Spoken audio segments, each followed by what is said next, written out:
what's up mga ka-over? At ngayon kasama ko naman ngayon ang sikat na vlogger sa Mindanao. At walang iba kundi si Boss Al. Nagkailaw. Wala! Oscar!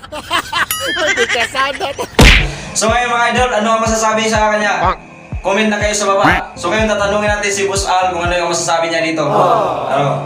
Guys, assalamualaikum. Para sipit ng inchik. It's now is nag-vlog kami kay ano yun, Superboy ng Masbate po. Ngayon guys, supportahan niyo to sila. I-liking, follow niya. Magsurat ka kanya. Tabangan na to siya para tumaas kasi ang buong pangarap niya rin sa tumaas yung pangarap yun no, yung pag-vlog niya. Ate niya, kimita rin siya. Ay makatamang sa pagkain niya sa mga vlogger. Yan. Okay po. So mapapansin nyo mga idol, so sa mga sinasabi ni Boss Al ay parang hindi natin maintindihan yung mga sinasabi niya kasi taga Mindanao siya eh. So kumbaga yung salita niya ay parang Muslim. So ang sa akin lang guys, supportahan din natin ang kanyang page. At siyempre, para sa akin guys, i-follow nyo rin ang aking page at i-share para maraming updated kayo sa aking mga video. So maraming salamat.